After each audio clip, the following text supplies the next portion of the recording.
Fala pessoal, estamos aqui para mais um vídeo. Meu nome é Arthur, eu sou analista de valores imobiliários e hoje a gente vai falar sobre o resultado da Vale. Então vamos começar para valer o nosso primeiro trimestre de 2024. Teve a live na terça-feira no canal sobre a prévia das construtoras e agora o primeiro resultado propriamente dito. Já começamos bem com a Vale, que é uma empresa de referência no Brasil, continua, sempre foi, né? Continua sendo uma das maiores empresas do Brasil. O valor de mercado dela, ela fica, né, alternando com a Petrobras, quem é a maior empresa brasileira, depende se o preço do petróleo está nas alturas ou se o minério de ferro está nas alturas. E a Vale, cara, é uma empresa que sempre foi boa. Eu acho que ela é um pouco ela cai muito no lance do mercado, né? Do pensamento de curto prazo do mercado. A Vale não é uma empresa assim para investir no curto prazo. Porque no curto prazo ela é pura variação do preço do minério de ferro.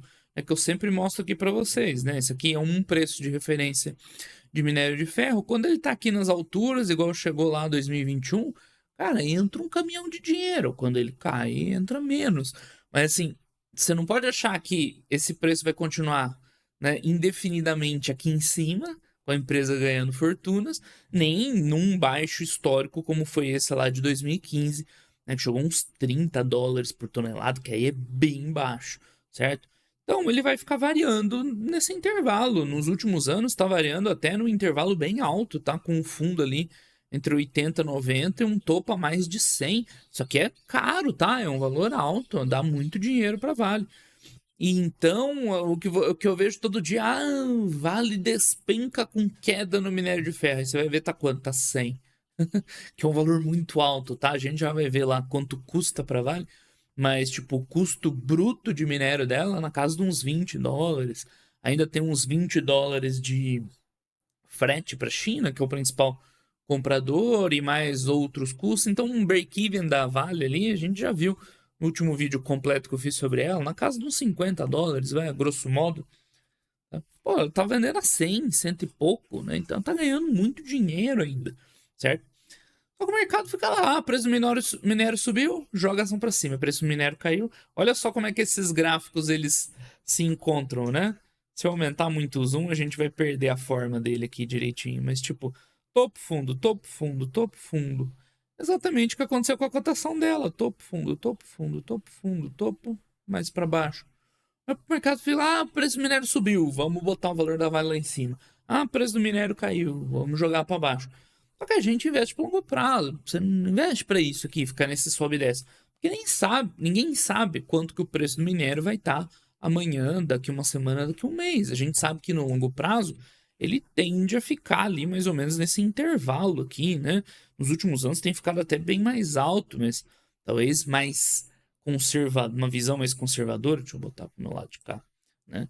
Seja considerar um minério aqui entre uns 60 e 80, 60 e 90, né, com um preço ali médio, né, porque tem períodos abaixo, tem períodos acima, tá? E enfim, então como a gente investe por longo prazo e não para essa loucura aqui de sobe e desce, tá? Então acho que é aí que a galera se perde um pouco, né? Porque a Vale, nesses períodos que o preço estava lá nas alturas, ela deu muito dinheiro, 2021 principalmente, né? Foi um ano de mais de 100 bilhões de lucro, 120 bi de lucro, de geração de caixa também, lá de 200, cento e poucos bi de geração de caixa, 100 bi de caixa livre. A empresa hoje vale 200 e pouco de valor de mercado. É insano esse valor que foi gerado pela Vale lá atrás. Né? Tudo bem, a gente não sabe quando esse preço vai voltar.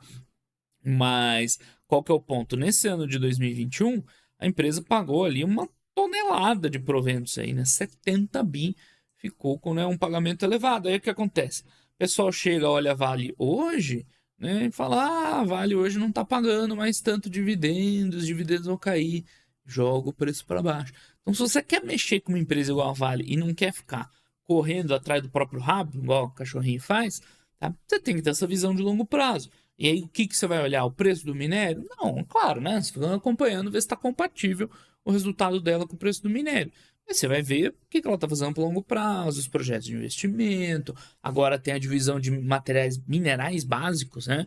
Eles estão para aprovar ali uma parceria que para acelerar o desenvolvimento, que pode ser né, a próxima grande avenida de crescimento da Vale. Você vai olhar para ver se o programa de descaracterização das barragens lá está sendo bem feito. Então é totalmente diferente. Então eu vejo um descasamento imenso sobre o que o mercado fica no dia a dia. Vale é bom, Vale é ruim. Aí fora os ruídos de mercado e vão indicar conselheiro tal, e disputa pela sucessão, né, um monte de ruído. Enquanto que a empresa no longo prazo vai lá, ele vai tocando. Esse ano tá ruim, tá? Gerando 80 bi de EBITDA, 40 bi de lucro. Pro tamanho da empresa tá muito bom, né? Então, você tem que decidir se você quer investir na Vale, né, longo prazo, para crescer junto com a empresa, ou se você quer ficar ali no dia a dia do mercado. Aí é outra história, tá certo? Então, vamos dar uma olhada aí no resultado dela no primeiro trimestre. A grande verdade é que quando você tem essa mentalidade de longo prazo para investir na Vale, tem muito que olhar, porque o resultado dela é muito dependente disso aqui, do preço do minério. Preço mais alto, resultado melhor; preço mais baixo, resultado pior. Que a gente acaba olhando o resto, né? Porque isso aí é meio que, né, determinístico, não tem muito o que fazer, né?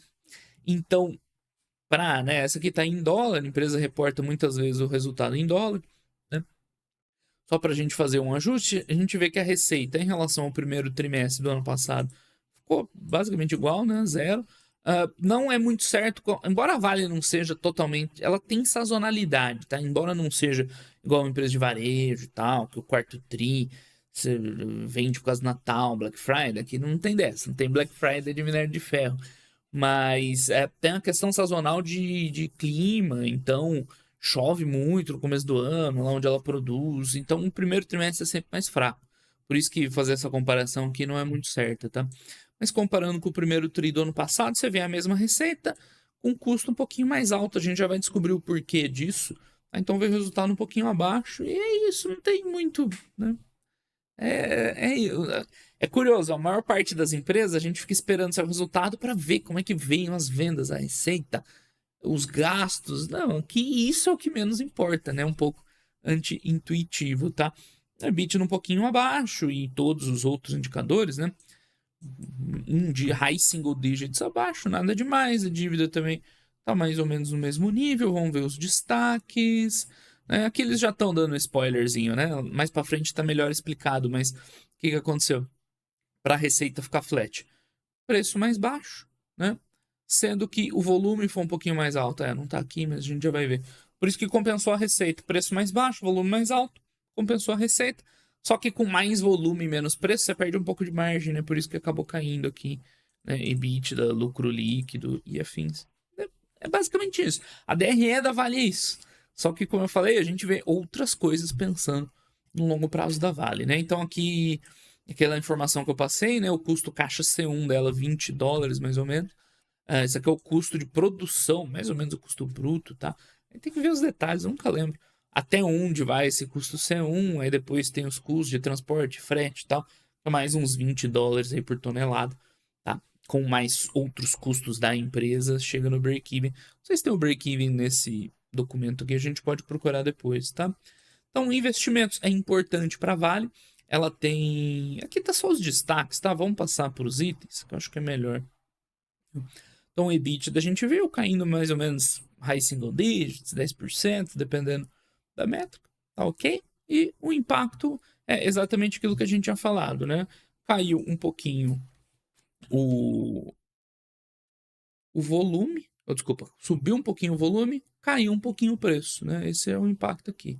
Diminuiu o preço, aumentou o volume. Então, aqui ele está mostrando uma visão EBITDA, né?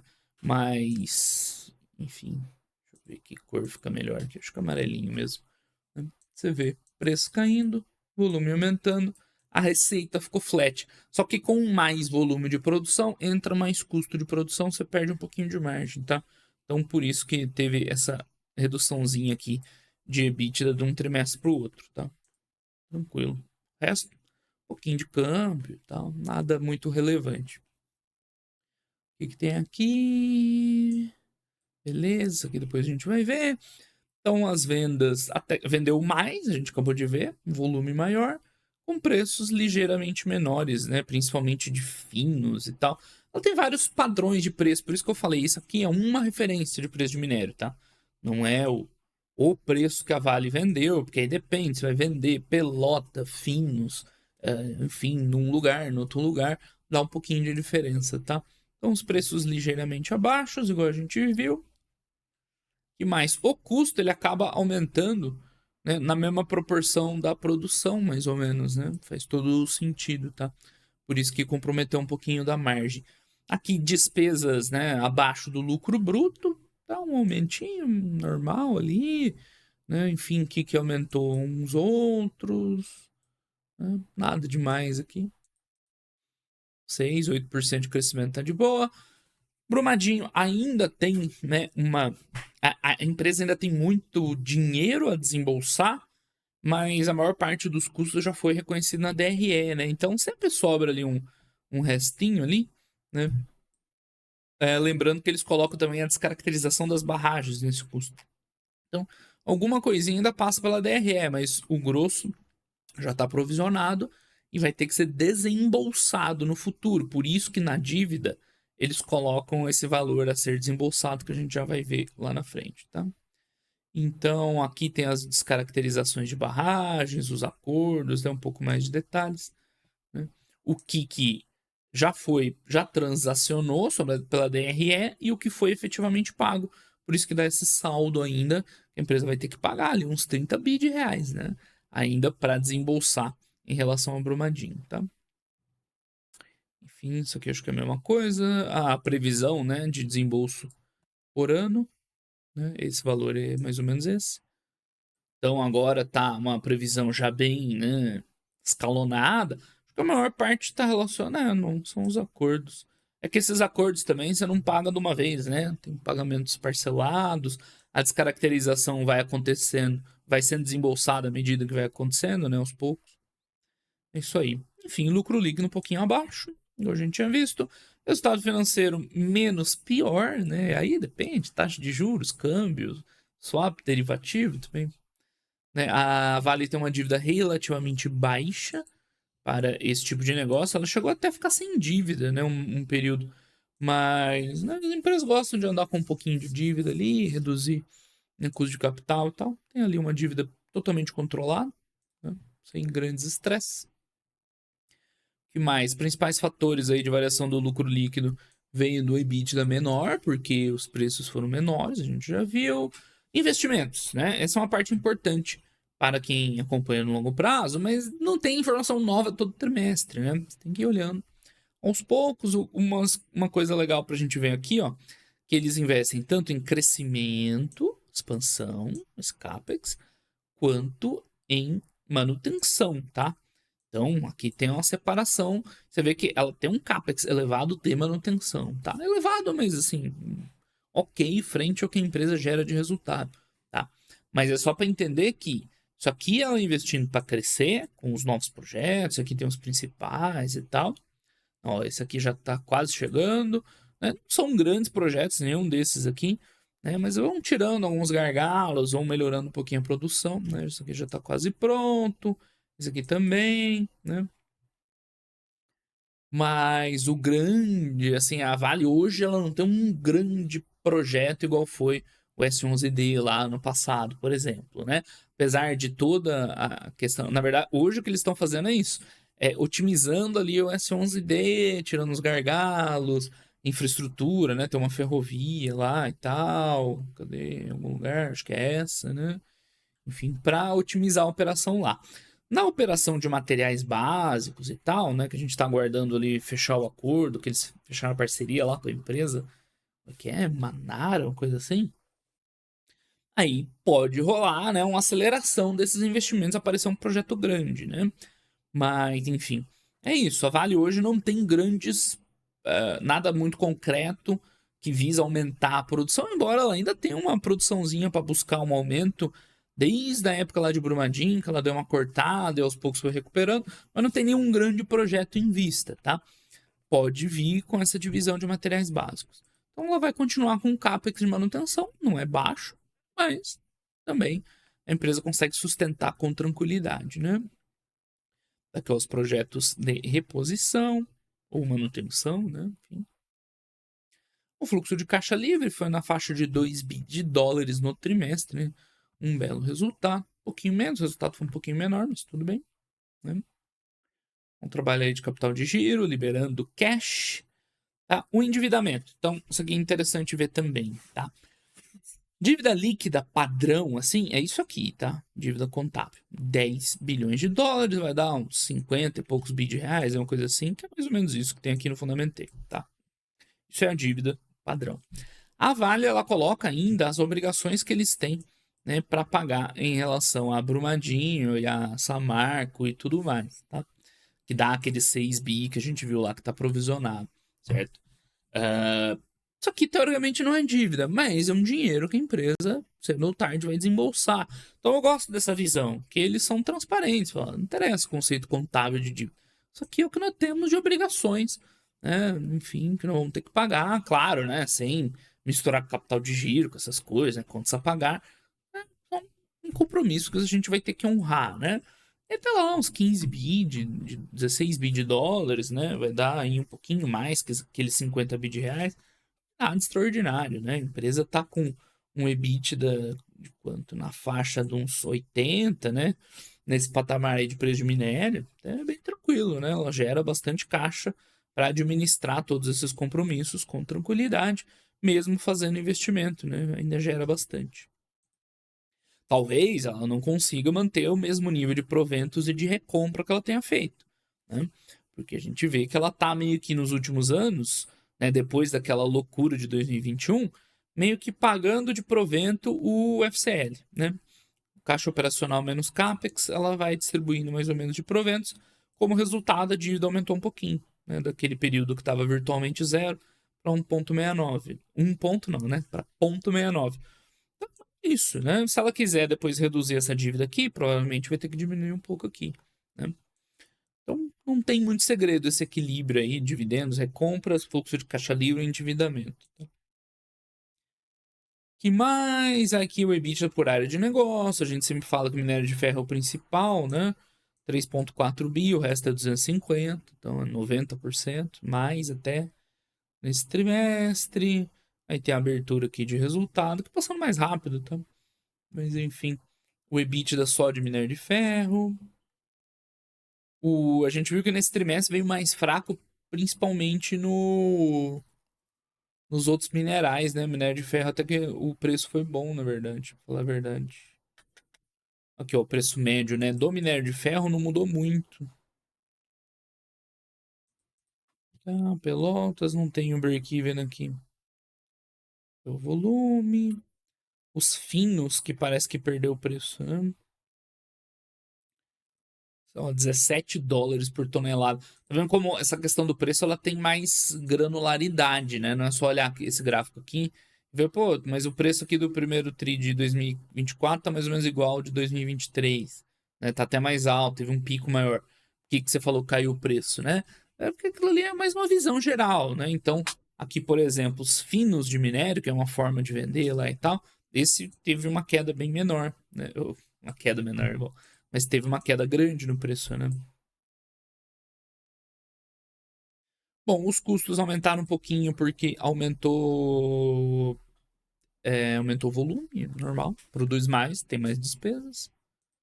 Tá? Então, mais ou menos naquele mesma proporção. Aqui tem um CPV, ó, com aqueles custos que eu comentei. Tem um custo caixa C1, mais o frete, mais royalty, mais distribuição, né? Mais depreciação no sistema produtivo. Né? Dá mais ou menos isso aqui de custo. Se quiser o custo unitário, só dividir pelo volume produzido. Tá? Mas, enfim, aqui tem um C1, frete marítimo, aquilo que eu falei, né? É mais ou menos equivalente. A Vale já chegou a pagar mais de frete que o custo C1 dela, velho. É insano, né? Custa mais caro. Ferro não é uma coisa meio fácil de transportar, né? Pesado, volumoso. E mandar mais por outro lado do mundo, né? Pra China. Então, tipo, o custo de produção da Vale é mais ou menos equivalente ao custo de transporte. Insano, né? Isso aí. Aí outras despesas. Aqui com Pelotas. Aqui o break-even, né? Que eu comentei, né? Então, break-even direto, custo caixa, entregue na China, tudo aqui bonitinho, despesas, ajustes, afins, tá até mais alto que eu imaginava, uns 60 e poucos dólares, tá? 69. dólares por tonelada. Então, esse é o número mágico para Vale, né? Aqui tem investimento, né? Não é bem break-even, né? Tipo, seria o break-even para a empresa continuar evoluindo, prosperando. Normalmente, break-even, você não coloca esse investimento na conta, né? Então, aquilo mais perto do que eu tinha falado antes, né? Na faixa dos 50 e poucos. Ok? Esse custo tá meio alto porque o primeiro trimestre sazonalmente, né, produz menos, né? Eu expliquei por causa da temporada, chuva e afins, né? Mas você vê o quarto tri já fica mais perto dos 50, né? Então, isso aqui é melhor ver um ano fechado, bonitinho. Mas é aquilo ali, uns 50 e poucos dólares por tonelada para entregar lá pro chinês, né, na mão dele.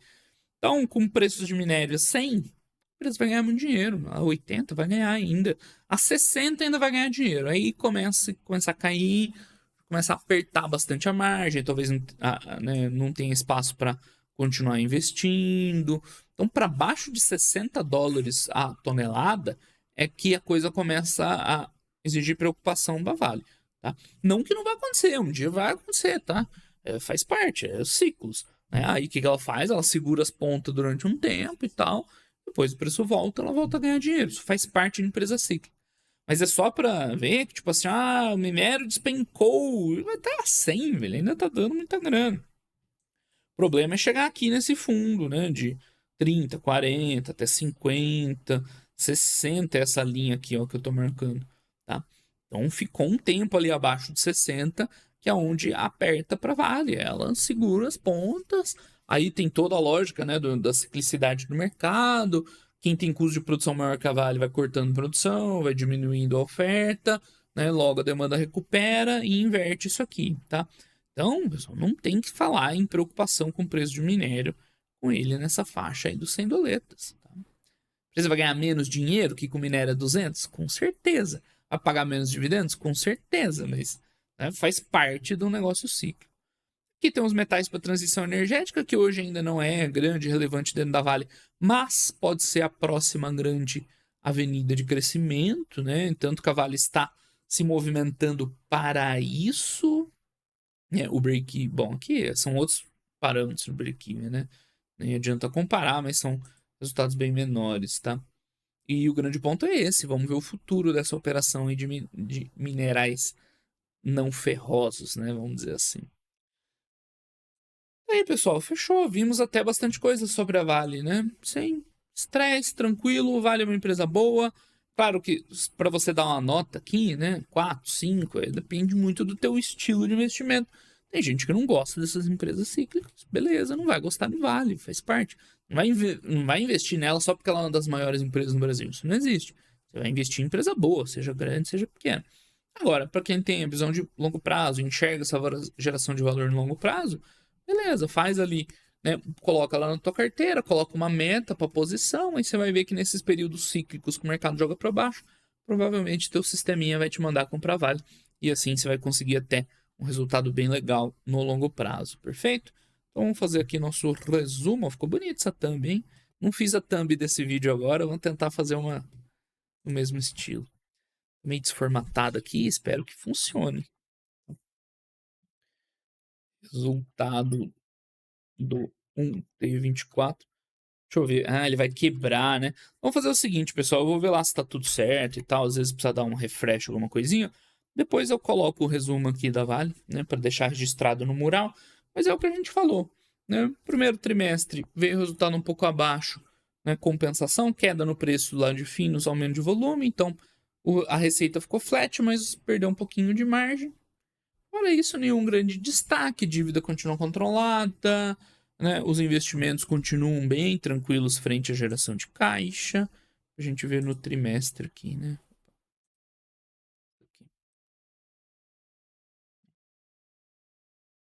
Aqui, né? Geração de caixa, cabendo capex, sobrando dinheiro, a empresa está pagando proventos, né? Basicamente o FCL todo em proventos, ela está fazendo recompra ainda. E a recompra da Vale, eu esqueci de falar lá na análise, não é de se jogar fora, não, tá? Desde 2021, aí uns 3 anos, né? Certinho, meados de 2021, a empresa já recomprou uns 20% da base acionária dela, tá? Segura isso aí por 10 anos para vocês verem o impacto que dá. Então, essa é uma geração, né? É um reflexo, claro, a recompra não gera valor por si só, mas é um reflexo de geração de valor da Vale meio subestimado, tá? Essas recompras aí ao longo do tempo, tá? Então, distribui capital, tá cabendo um investimento tranquilo, sobrando grana, a rentabilidade varia com os preços, né? De olho nesses futuros investimentos aí nos metais de transição energética. Isso tem muito segredo. Depois eu escrevo aqui para ficar registradinho. Tá certo, pessoal? Então é isso aí. Começamos o primeiro trimestre com tudo. Com a Vale, domingão aí tem mais uma empresa. Vamos ver o que tiver mais interessante que sair essa semana. Sábado tem vídeo dos fatos relevantes da semana no Fundamentei. Então por hoje é só. Um grande abraço aí a todo mundo. Até os próximos vídeos. Valeu!